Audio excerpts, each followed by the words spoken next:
Welcome.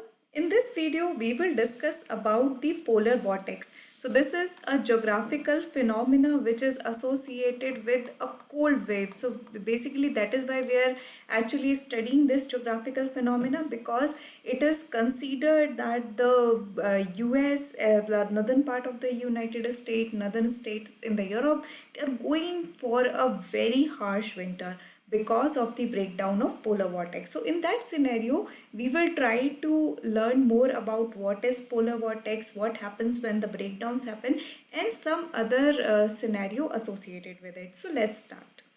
First of all, let's just quickly understand what it is. So like in your examination, if you have been asked to define the polar vortex and its effect on the geographic region of North America and Europe, then you should be able to define it. So what it is?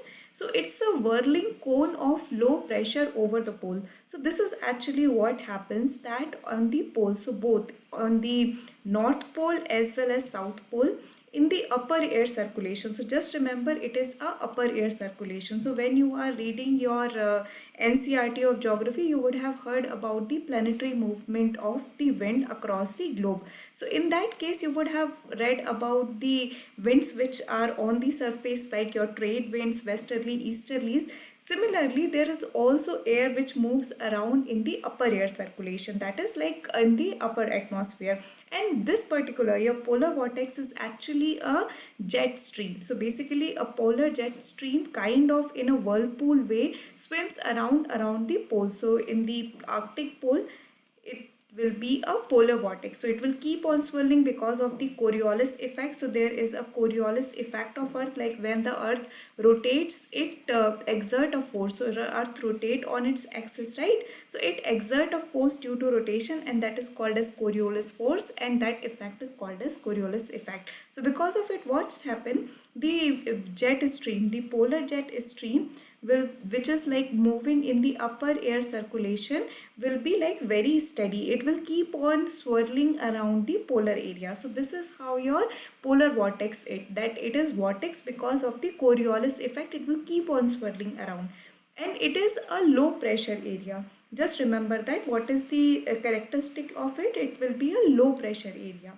It is strongest in the winter months, and that is why, like when the breakdown happens, it is actually during the time of winter, the chilling effect could be felt even in the south of the poles.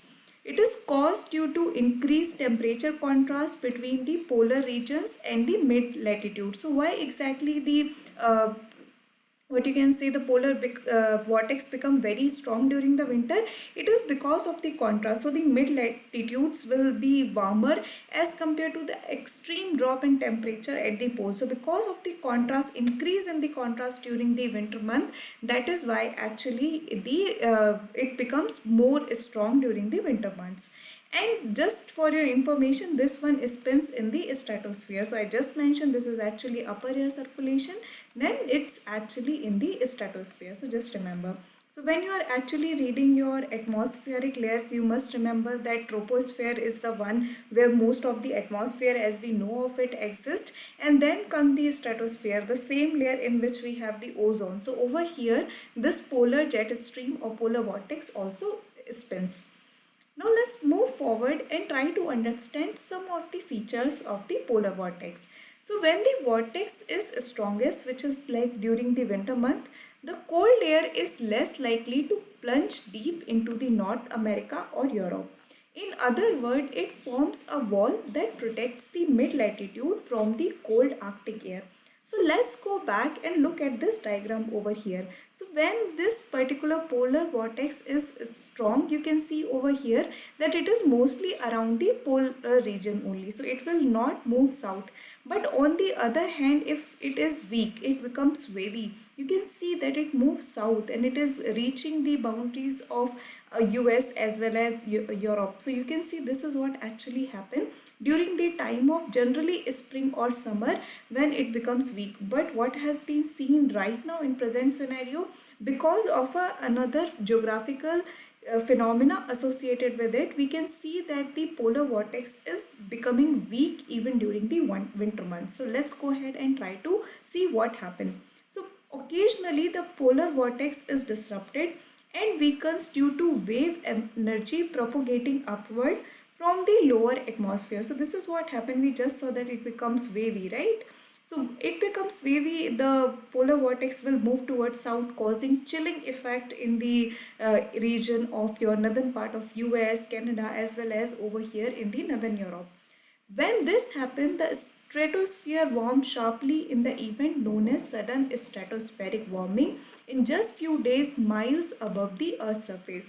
So in fact, this is the region your sudden stratospheric warming SSW is the reason which is causing the breakdown of polar vortex right now, and because of which it is expected the winter going to be very harsh.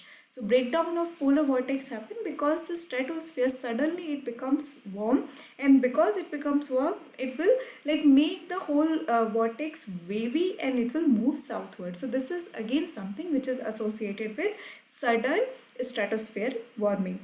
The warming weakens the polar vortex, shifting its location somewhat south of the pole, or in some instances even splitting the vortices up to sister vortices. So right now in the diagram that we saw that it is actually moving towards the south. But at times it could also happen that it's completely break down and end up into a sister vortices. So that could also happen. These things are happening because just remember the geographical phenomena known as southern stratospheric warming, where the stratosphere is suddenly warming up, like in just a span of few days it has gone up in few kelvins temperature. So this is how you actually understand what is happening right now. So this is the certain features associated with polar vortex. But what is going to be the effect of polar vortex? So now this breakdown has happened. What could actually trigger?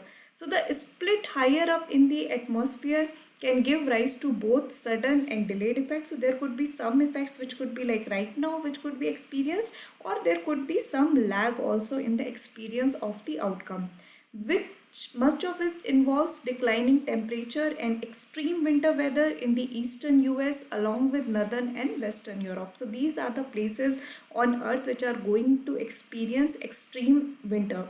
A sudden stratospheric warming also lead to warm Arctic, not only in the stratosphere but in the troposphere as well. So as I mentioned, so this is how your layer goes around. So you have the troposphere, then you have stratosphere, then you have mesosphere. So when the stratosphere is warmed up very suddenly, the heat will not remain just in stratosphere, but the troposphere will also be warmed up. And when the troposphere is warmed up near the Arctic, it means the Arctic air is actually getting warmed up. So this is again something. So your Arctic region will be warm and the south of the polar region will become cold. So this is one of the effect of the breakdown of polar vortex. A warmer Arctic in return favors more severe winter weather in the northern hemisphere, mid-latitudes including the eastern US. So this is what going to be experienced. As mentioned earlier, it's kind of, you can understand, it is a shift. So from the polar region, the swirling movement moves southwards, Arctic become warm, and the mid latitudes become extremely cold. So this is something which was experienced in 2014, which was like the extreme cold, a freezer temperature was there. And this year also it is expected that the US specifically and the western and northern Europe also going to have a very harsh or very cold winter. So these are the certain effects. Now let's just quickly see some other aspect of polar vortex also, which is like as mentioned by the National Weather Service. What could it actually mean? So it is a persistent large scale upper level cyclone near one of or both poles. So we just saw it is a low pressure trough which exists in the stratosphere and it swirl around under the effect of Coriolis force. So these are things which we already have discussed. It always exists at the poles but weakens in summer and strengthens in winter. So just remember, it's not that the polar vortex is not there. It is always there. It's just that it is strongest. It is strongest during the winter time. So it is strongest in winter. Many times in winter, a piece of vortex breaks off and is sent southward with the jet stream, which is what is happening now. So this is what is happening right now, or what we call as the southward movement of polar vortex. So polar vortex is moving southwards. But what the polar vortex is not, so first of all, it is not something new. So this is not a new geographical phenomena which is being measured now or which is being experienced now. This is something which has occurred earlier also. It is not something that exists at the Earth's surface. It is in upper atmosphere. So I did emphasize on the point that this is a upper air circulation. Just remember. It is not something that is visually observed like a tornado, funnel cloud, thunderstorm, lightning. So it is not something like you can like look up in the sky and you will be able to see the polar vortex. No, it is not like that. It is actually because it is happening in the stratosphere, you won't be able to observe it. It is not something in itself which is dangerous to human, that like if this is the something like unlike a tornado, because with the speed itself you can be blown away and it causes severe damage to the property also. The polar vortex is not directly dangerous to the humans, but because of the cold wave which get triggers when it moves southward, it could have the indirect impact on the health and well-being of human. So this is something which is you should remember. This has been issued by the National Health Service. So just remember what is polar vortex and what it is not, so that you don't get into the any sort of misinformation. So this is again important from your GS paper 1. So these days it has been noticed that at times UPSC go beyond the general topics in geography and do ask more about the latest phenomena. Like in 2017 means paper, it did ask about the cryosphere, and then 2018 it did ask about the mental plume. So in that regard it becomes important that you keep in touch with all the geographical phenomena. So polar vortex is important in that regard. So I hope you have understood this video. If you have any doubt, feel free to drop a comment. Thank you.